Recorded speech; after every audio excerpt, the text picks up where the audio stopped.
extra point. The extra point. The extra point. The extra point. With Tyler Head and Gamecock Central on your home of the Gamecocks. 107.5 The Game.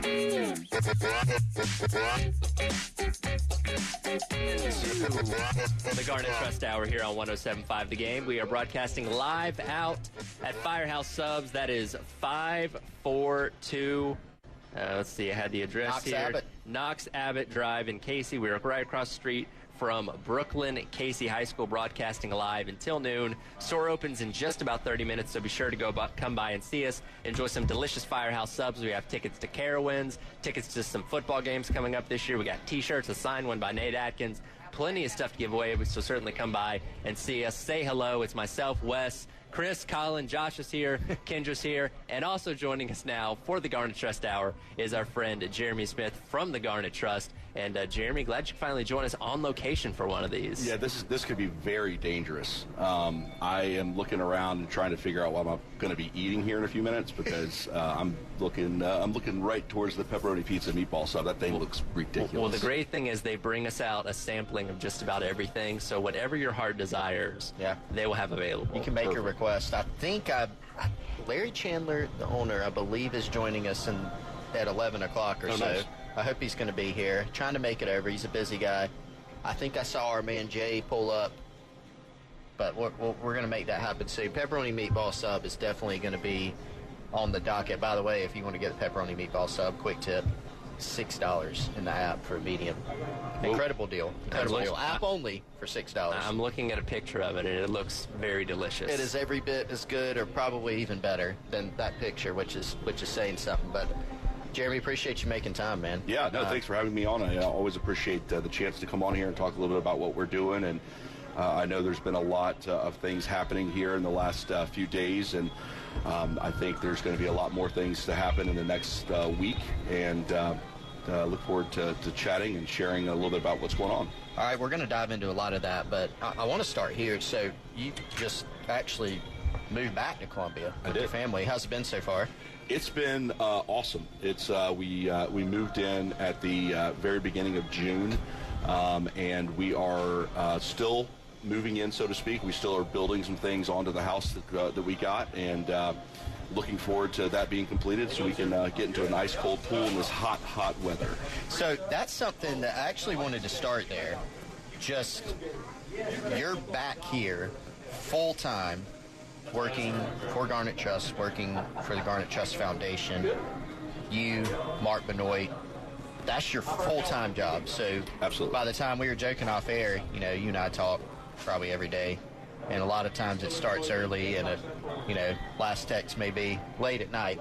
And I know in talking to you all the different things you're juggling, but I think shows a lot of the commitment, to making sure there's a great, robust NIL environment here, that you are full-time and Mark is full-time, and you guys have a lot of things going on trying to make things happen from the time you get up till the time your head hits the pillow. Oh gosh, yeah. I mean, absolutely. It starts early and it ends late. Obviously I've been removed from college for a long time, but the reality is most of the athletes, they don't start kind of waking up, if you will, until about 8 or 9 at night. So that's when I'll sit down and trying to enjoy an evening with my wife or my family and watching a show or something, and all of a sudden my phone goes off, and let's just say it's a sensitive subject in our house right now, because I get busier as the day goes on. Yes. Sometimes I feel like I can't turn it off, but I love what I do, and I love helping these student athletes out and finding ways to offset tuition for them and find businesses in the area to do some marketing deals with them. Now, how did you get to this point of being involved with NIL? What was the process of getting here for you? Well, I kind of opened my mouth a little bit and was talking with some folks a little bit about some ideas, which I think a lot of people in this space are trying to help everybody out and coming up with some stuff. So I was asked back in mid-July if I'd be interested in kind of helping out in some way, and I said, yeah, absolutely, I'd love to help out, and that kind of turned into more of a, would you be open to kind of taking the steering wheel, so to speak, and talked to my wife about it, and I was always looking for a way to kind of get back to Columbia. All my family lives here, my dad, my stepmom, and all my stepbrothers and sisters and nieces and nephews, and so I wanted to somehow get back to Columbia. So I figured, well, if this takes off and does what we hope it can do, I can get back here. So, thank the good Lord above that so far that's brought me back, and we're seeing growth at the Garnet Trust starting to trickle up, and I do think as we round out the rest of the summer and going into the football season, I think we should see a nice spike. Yeah, so we're going to talk about the growth and some of the ideas that you have, some big things coming up, but let's start here. There's actually been a lot of conversation online lately about NIL. I don't really know why, like what particularly that is. It may be, just may be recruiting related, because we saw this last year, right? Transfer portal opens. South Carolina has some defections, and so naturally the question becomes, well, why did these people leave the program, especially after the season that South Carolina had and the last 2 games in particular, beating a couple top 10 teams. And so we know now, having gone through kind of the autopsy of that, so to speak, like some more about that, where it's not necessarily just NIL for certain guys. For some, maybe it is. But we saw kind of an uptick in that conversation online after those events happened. And I think maybe this summer, with some big targets remaining out there, some 4-star, some 5-star type guys, Dylan Stewart, Daniel Hill, these types of guys, and then South Carolina losing a couple guys in recruiting that they had a chance at this summer, maybe that's why the conversation has resparked. But there's been a lot of questions and a lot of talk about NIL. And so one of them that I've been asked myself, so I want to get your take on it, where is South Carolina right now in the pecking order of, say, the SEC or competitors that they're going up against on the recruiting trail? Where is the NIL environment comparatively? Yeah, so that's a real tough question to answer, because there is no transparency to what other schools have. So you have to either read the tea leaves or believe what people are saying that they have at those schools. I think it's dangerous if they're over telling everyone how much money they have. If they really don't have that kind of money, that's dangerous as well. But if you did look at all those numbers from what I've gathered from what other schools have said through conversations I've had, I would say we are in the bottom of that right now. Like the conference, probably, yeah, or even if you loop in, let's loop in Clemson, FSU, right, into kind of the SEC atmosphere too. Yeah, if you just take the SEC and then other regional schools, I would say, we're definitely in the bottom half and fairly far down on that list. I think a lot of people here at Carolina are kind of a wait-and-see approach. They're not sure if they want to dip their toes into the pool, so to speak. But NIL is the new facilities. I mean, everything from a recruiting standpoint was facilities back, 10 years ago. And South Carolina did an unbelievable job. The facilities we have are unbelievable. But now it's turning towards NIL. And again, it's not what we all hear in the media. There's always going to be some of those big stories, but a lot of it is offsetting tuition for the Olympic sport folks. And then for the football people, one of the athletes on the football team is taking the money that he's earning and he's actually putting it in a savings account to help train for the NFL after the season is over, assuming he leaves to go to the NFL. He has that. He doesn't have to take a loan out or from somebody to be able to do that.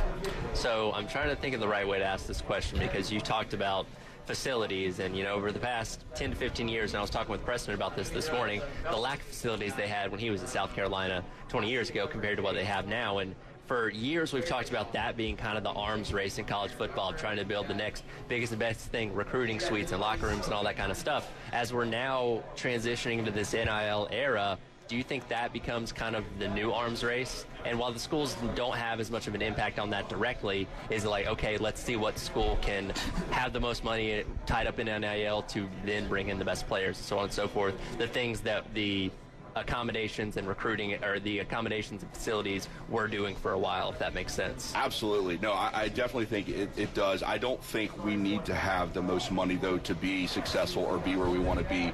It all starts with the coaches, the developmental opportunities the athletes have to play for under them. The culture is a huge part, and we all know that's a big piece of what Coach Beamer's doing on the football team.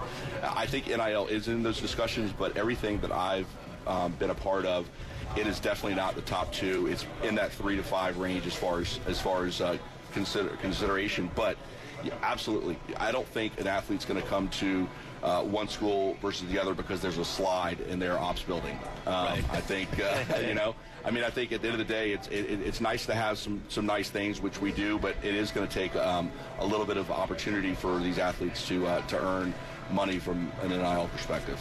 Yeah, and so if you just, the way that I see it, and tell me if I'm wrong, it's kind of like following recruiting, which, Wes and I do pretty closely.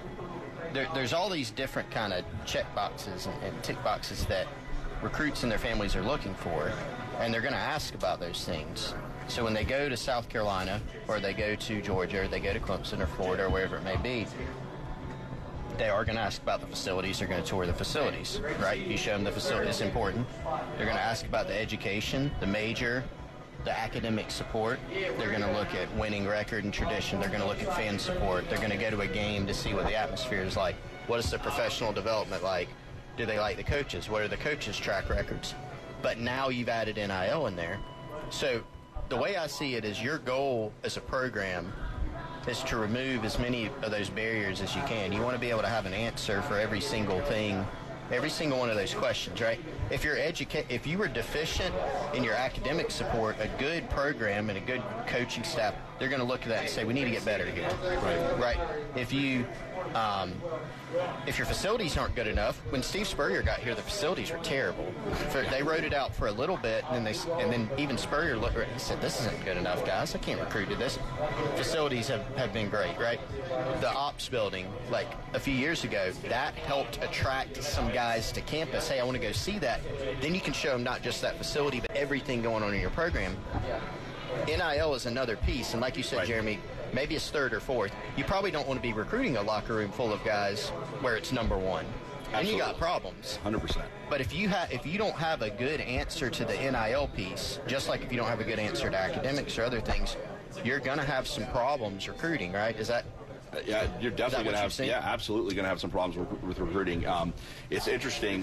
So when I started back in late July, obviously wanted to reach out to all the coaches on staff at Carolina to introduce myself and find a way to work with them, meet with them, and obviously we're going into the fall sports and so forth and so on, and things just went nuts, and so I didn't get to communicate and spend a lot of time with a lot of the coaches until just recently this spring, and every single coach from every single program that I've spoken to have had an NIL situation where a recruit did not come because there was nothing from an NIL perspective, or they lost a player because another school had offered them something in the transfer portal.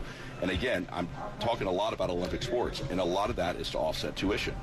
If you're paying, if you're out of state and you're only getting a half scholarship and you have to come up with $25,000 a year, if another school is willing to pick up that tab, I mean, it's a no-brainer. All right, we are talking with Jeremy Smith for the Garnet Trust Hour live out at Firehouse Subs in Casey, right across from Brooklyn Casey High School. They're about 15 minutes away from opening, broadcasting live till noon, so be sure to come by and see us. You're listening to the Garnet Trust Hour on 107.5 The Game. The Extra Point with Tyler Head and Gamecock Central on your home of the Gamecocks. 107.5 The Game. And welcome back into the Garnet Trust Hour here on 107.5 The Game. Tyler Head, Chris Clark, Colin Taylor, Wes Mitchell, Josh Yeoman, our guy Jeremy Smith. We're all broadcasting live from the Firehouse Subs in Casey, right across the street from Brooklyn Casey High School, just a couple of minutes away from opening. We'll be out here till noon, so certainly come by and see us. We got free stuff to give away, tickets, T-shirts, you name it, we got it here. And, of course, you can come to enjoy some delicious Firehouse Subs. But Jeremy Smith is here with us, and we've been talking plenty about name, image, and likeness, and the timing of you being in here is great, because yesterday another bill was proposed to Congress, this one for the proposal of the College Athletes Protection and Compensation Act. And there's a couple of representatives from both sides of the aisle that are pushing for this forward, or trying to push this forward, for a non-government entity that would hold investigative and subpoena powers in reference to NIL. And I'm going to read this straight from the Los Angeles Times. The corporation would advocate transparency by maintaining a publicly available database, including every athlete endorsement contract, broken down by sport, gender, and ethnicity, a certification procedure that would be implemented for anyone seeking to represent athletes in NIL deals. And I know I just kind of threw a lot at you right there, but what is your impression of that in general? Right. So I've kind of stopped. I don't know if I should admit this or not, but I've kind of stopped reading all these new bills that have come out. Because there's a lot of them. They get a little bit of attention for a few hours and then they go away. But you did say something in that did spark my interest, which was transparency. I think we do need some level of transparency. It's way above my pay grade to figure that out, but I think it would help immensely because there are a lot of false stories going on in this space. A lot of schools supposedly offering athletes X, and then the athlete not getting there and that not happening, or there's a situation where just schools say they have a ton of money and they might not. I mean, it's very hard to navigate this space when there is no transparency. But again, I don't know how that should be structured, but it would be nice to be able to have something that we can refer to help figure out where we stand and what we need to do, where we're deficient, and things like that. My question on the transparency piece. So with NIL is in some ways no different than anything else in life. There, other industries, other things, there's always potential for something to go wrong. Absolutely. And so to some degree, we're not going to be able to completely fix and solve this thing. There's not going to be a single solution that's proposed where you go, that's it, that's the one, that's the magic bullet. The previous system stunk because, I mean, maybe there's some people out there that would still argue that, but I don't see how you can say, like, and you're bringing up Olympic sports, right? So if somebody from the women's track and field team signed a T-shirt and got $5 for it, they may be suspended. Right. That seems ridiculous, right? And beyond, you can go much larger scale than that. Running a YouTube channel. I mean, whatever you want. You couldn't do these things and monetize them. Correct. I don't even see how you could argue against that. I certainly see the point of we need some guardrails, that some of this has gotten out of hand. I get that. With transparency, though, if the athletes aren't employees, who has access to these things? Like, can Tyler and me, can we log onto some portal or some website and see how much money, the starting quarterback at South Carolina is making, and why do we need that if so? It's different. The NFL, I can go look up somebody's contract, but that's right. the NFL. Yeah.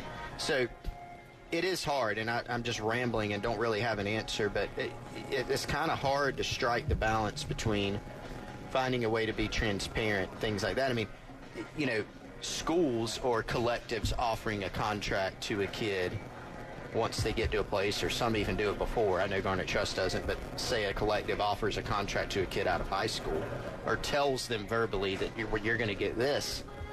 Well, in some ways, it's no different than any other industry.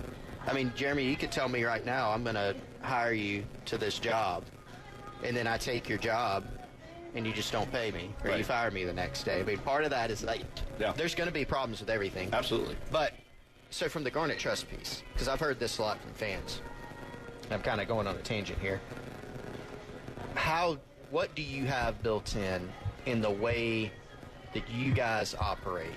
For instance, the amounts, the monetary amounts that are figured up for doing X service, how is it ensured that A, that those can be fulfilled? B, how do you protect things in the contract for all sides? Does that make sense, the question? Yeah. So I'll take it even a step further. So one of the things that we are very passionate about is being really a walking alongside the athletic department. We are a completely separate entity, but we want to make sure that we're doing it in such a way that they feel confident in what we're doing. So we put every single deal we do into a compliant site that they have access to, that talks about when the athlete did the deliverable, how much it was, etc. So they can have that data if they ever needed it down the road. But as far as the contracts go, and as far as having the money, we don't write contracts that we can't fulfill, meaning we don't have the money in the bank to pay those contracts out. And that, unfortunately, means that there's some athletes who are, fairly upset because we can't, write an annual contract for them because, well, we haven't raised that money, so to speak, yet. So what I do in those situations is I do it on a month-to-month basis. If I know I can in July pay this athlete agreed upon amount and have him or her do the deliverables that are needed for that, we'll do it on a month-to-month. And we have quite a few players we're doing that with now. It's not ideal, but it is where we are. We're not going to be one of those schools that end up not paying an athlete. But on the contractual side, we have a lot of protections in there, not only for the athlete, but for ourselves as well. If the athlete is, becomes academically ineligible, if they, move outside of the Columbia area, it's pretty impossible to do a lot of the deliverables if they're not living here. If they get kicked off their team or out of school for any reason or get accused of a crime, things like that could bring down their marketability. We have ways that we can get ourselves out of those contracts, but we didn't put those in there hoping we can. We put those in there just to protect the folks who are giving us a considerable amount of money to help offset some of these costs. We'll have plenty more Jeremy Smith as the Garnet Trust Hour live from Firehouse Subs in Casey rolls on here on 107.5 The Game. What you're talking about. Sponsored by Love Chevrolet. 107.5 The Game. All right, and welcome back into the Garnet Trust Hour here on 107.5 The Game. Tyler Head, Chris Clark, Wes Mitchell, Colin Taylor, Josh is here, our guy Jeremy Smith's here, Kendra's back there in the back, Gamecock Larry's hanging out here. Everybody's here at Firehouse Subs in Casey. They just opened, so come get yourself a delicious Firehouse Sub and hang out with us for a little bit. We'll be broadcasting until noon. Continuing on our conversation with Jeremy, we've been talking all about NIL in this hour. Obviously, we just got finished with SEC Media Days. Every coach got asked about NIL in some form or fashion. If I played every clip of them, it'd take us all day to get through them. But most of them were pretty non-committal about it. I mean, Lane Kiffin did say he thought it was a disaster, but he's had his feelings about that out in the open for a long time. But most of them pretty much gave the answer of, I'm not an expert, that's not my area of expertise, focus on the football kind of things. Anything stick out to you from what you heard from coaches this week? No, it's the same old chatter. I think a lot of coaches are just kind of in the waiting to see what happens. There's a few out there that are pretty aggressive that talk about how important it is and so forth. I know the Ohio State coach has been early on was pretty vocal about that, but I think most coaches are just kind of a wait and see approach. Yeah. Because the rules could change tomorrow. We've seen a lot of iterations of the so-called guidance and so forth being changed frequently. So I think it's hard for someone to commit to something until we have it a little bit more stable. The interesting thing about Kiffin's comments is they have a really good collective at Ole Miss. The Grove Collective does a great job, I think. And I don't know. It's interesting because Lane, his comments would seem to indicate he's not a huge fan of NIL and the transfer portal, which is fine, totally fine. But he's also benefited from it greatly. Like, they've definitely landed some recruits with NIL as at least like an ancillary part of it. And certainly they've worked the transfer portal extremely well at Ole Miss. And these days, if you're getting a kid from the transfer portal, there's an NIL deal attached. Sure. Like in almost all cases, especially if you're at a Big Ten, SEC, ACC school. So I thought that was interesting. Jeremy, what do you think? So the rules have the atmosphere has already evolved since the summer of 2021 when all this went live. Everybody was kind of scrambling. People are still scrambling to a degree. We'll see how it evolves. I mean, revenue sharing, seems to be on the table. Federal bills seem to be on the table. We'll see what ultimately comes of this. But for now, this is what we've got. We've got a marketplace of NIL that's primarily driven by NIL collective dollars. Right. So where that leaves things is with you at Garnet Trust. By the way, you have the Garnet Trust Foundation, which is the 501. You have the membership piece. That's where it goes. So what are some ideas you have about being able to grow membership and continuing to spread the word about Garnet Trust? Yeah, absolutely. So the membership, I think, and I'm glad you brought that up, is a very key component to the sustainability here. Us going after large donors that have possibly given a considerable amount of money to the school for some capital projects. And asking them to also give to us. There's only so much money in the world, and they can only give to so many different entities. So we're having to try to navigate that the best way possible. But sustainability is not going to come from those donors. It's going to come from the folks that are, sitting in the 300 section of Williams-Brice, the 500 section that could give maybe $5 or $10 a month. That's going to be the sustainability piece. Now we have to build out a program that gets them the desire to be a part of that, and part of that for us is going to be content, and we're working with our marketing team to put together some really, really, really cool content, some behind-the-scenes look at some very intimate events and things of that nature. We want to be able to put the athletes closer to the fans through autograph signings, events, parties, etc.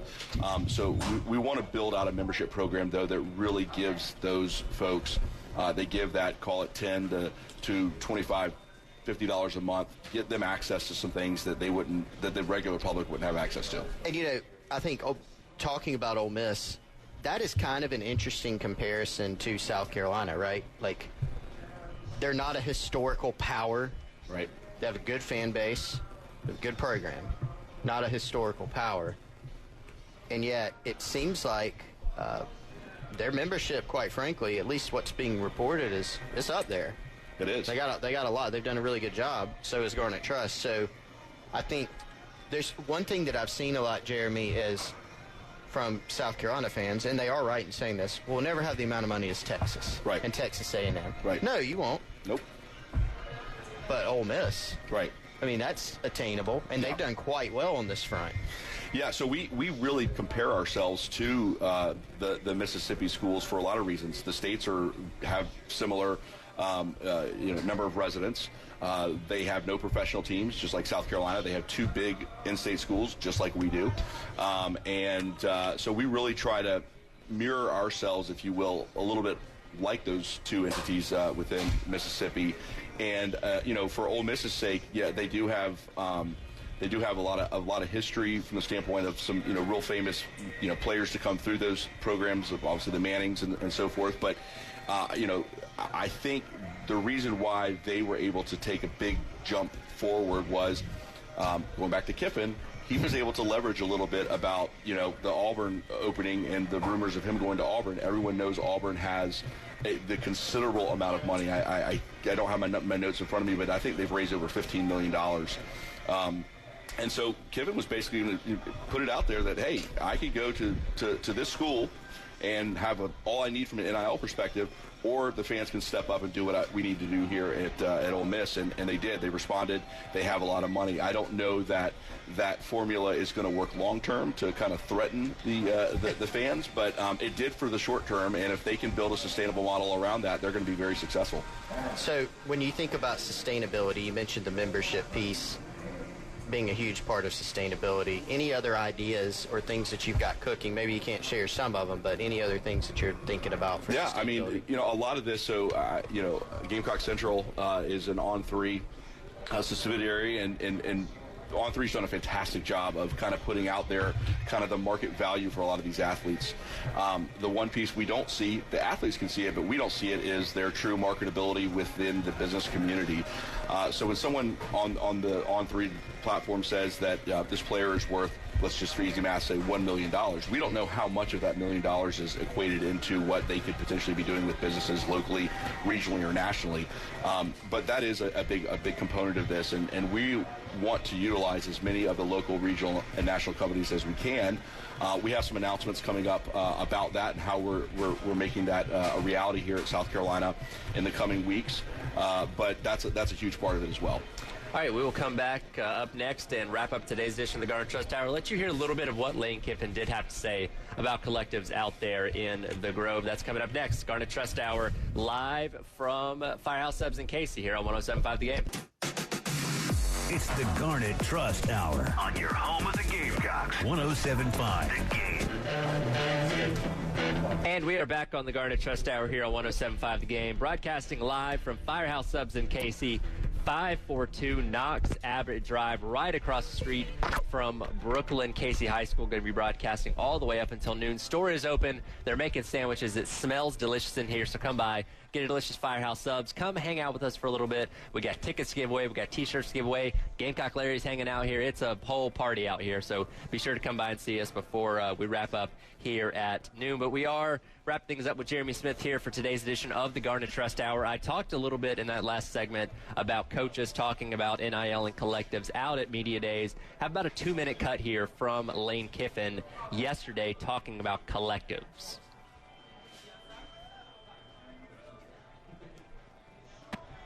Yeah, I mean, I think there, again, almost like everything on this subject, there's good and bad to everything that comes in. I think that revenue sharing, you know, on the surface would be great because the players are getting paid and it's coming from the money they're helping make the university. But again, I kind of try to think things through, and the other things that happen when you do something, just like when everybody was like, oh, we got this NIL, it's great, and then, you know, in this portal, it's great, whoa. Like, and I'm not saying I was the only one saying, I'm like, whoa, this is a disaster coming because you just legalized cheating. And you just told donors they can pay the players. That's what you did. And then, you know, it's supposed to be set up, well, it's really for your name, image, likeness, for your marketing. Again, that's not what happened. That's not what's happening. They're getting paid to go to school, so it's paid for play. So the revenue sharing sounds really good, but then they're like, okay, well, we're going to revenue share, and then that's all they get. And I said, okay, well, wait.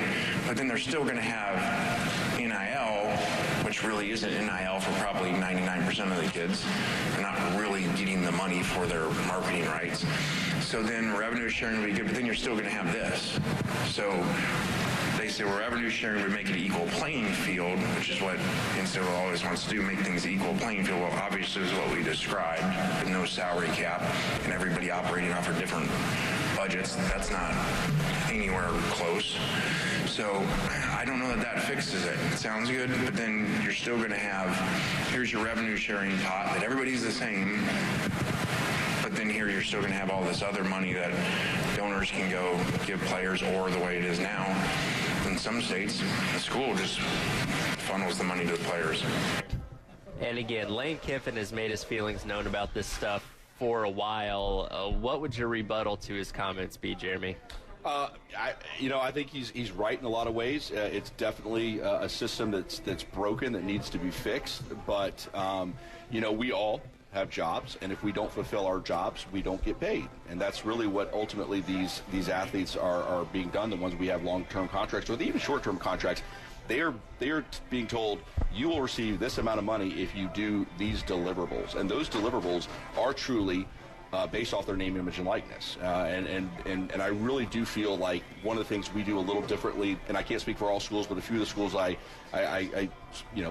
pay attention to a little bit, we really make these athletes work. When we're doing charity work, we're not having them post on social, go support this charity. In fact, I don't think we've had one social post about supporting a charity that wasn't organic, they didn't do on their own. We've never asked them to do that. They physically go into the charity, work, go to the event, help bring spotlight on those charities so that hopefully more donors outside of the area that weren't familiar with it understand what this charity is doing, and they might be called to give to that charity.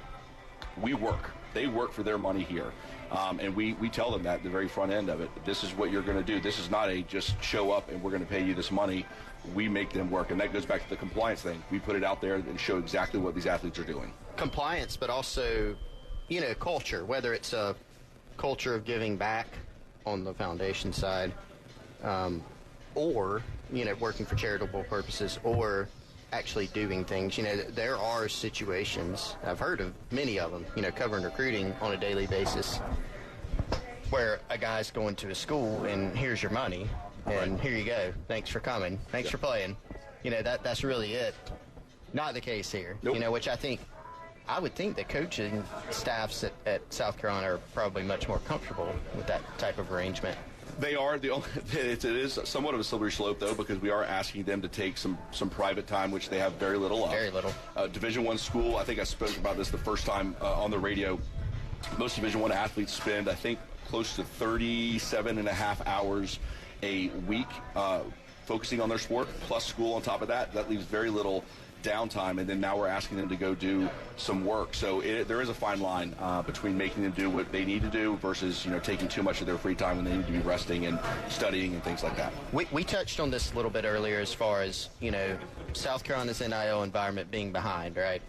And then we also, I think we kind of established just the importance in recruiting. You spoke to that because you're in the, the world of kind of NIL collectives and NIL. Me being in my world here, hearing what prospects and their families, coaches and administrators, what they're hearing in recruiting and what's important to these prospects and their families. So I'll pose this question to you. Given those factors, do Shane Beamer, Mark Kingston, Dawn Staley, Lamont Paris, all the other coaches at South Carolina, do you think they have the resources right now from an NIL standpoint to have a great NIL pitch to prospects and families that walk in their office and visit?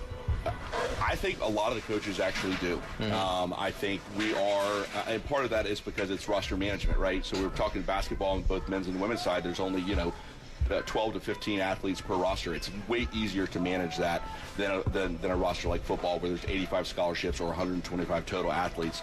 I would say we are in a fairly decent spot on all sports outside of football, and that's just based on sheer numbers. But, like it or not, football's king, and if the football team's not succeeding, there's a lot of trickle-down problems that are going to occur. Yeah. So with football specifically, what is it's not the infrastructure, right? Right. I mean, as far as like what's in place with Garnet Trust. Right. No, nothing like that. It's kind of comes down to sheer numbers, money. I mean, at the end of the day, we just need more money for football than we do for any other sport. And without that, we're not going to be successful long term. And I think ultimately it could hurt other sports as well, because if our football team's bad, it's going to be less of a game day environment. Someone who's coming to play an Olympic sport who wants to have a good, fun weekend football event, they might not come here because of that. Two more questions before we let you run, because we're up against the end of the show here. So some fans have said, and I sympathize with this, I've been on record saying I get it. For fans that say, hey, we're already stretched, we already are Gamecock club members, the disposable income may not be there. It is, unfortunately, or however, whatever you think of it, NIL is fan and booster driven right now. By and large. What would you say to the people that say, hey, I just don't feel like I can participate in NIL? If you put 17 cents a day away at a piggy bank, that averages over $5 a month. And there is power in numbers. There's been presidential campaigns where the average give was around $20, and they started getting, thousands and thousands and thousands of people to give that small amount of money, and that number drew up considerably. You can do the math. If you take, the people at Williams-Brice Stadium and you say $10 a month, how much money would that be? That would give us almost 2 years of needed revenue. Every little bit helps. People don't think it does, but it does. For those that want to learn more, or even if your great points you're making have convinced people now that they should jump in and be a part of the NIL movement at South Carolina, what could they or should they do? Yeah, go to GarnetTrust.com if you want to be a part of our membership program. We're going to be adding some really, really cool stuff there. And different member levels will get access to different things. And if you want to make a charitable donation that's tax deductible, you can go to the GarnetTrustFoundation.org and you can give that way. But I really ask that if you're a Carolina fan and you want to see the Athletics succeed here, NIL is the new facilities. Is it going to change? Yes. Do I think the numbers are going to come down over time? Absolutely. But that's where we are now, and if you want to see us succeed, we have to be participating. All right, Jamie. Well, thanks so much for hanging out with us for a little bit, and we always enjoy having you on the Garnet Trust Hour. Be sure to get yourself a Firehouse sub before you leave, as, again, we are hanging out here at Firehouse Subs in Casey up until noon. You've been listening to the Garnet Trust Hour. Coming up next is the Gamecock Central Takeover Hour presented by Firehouse Subs on 107.5 The Game.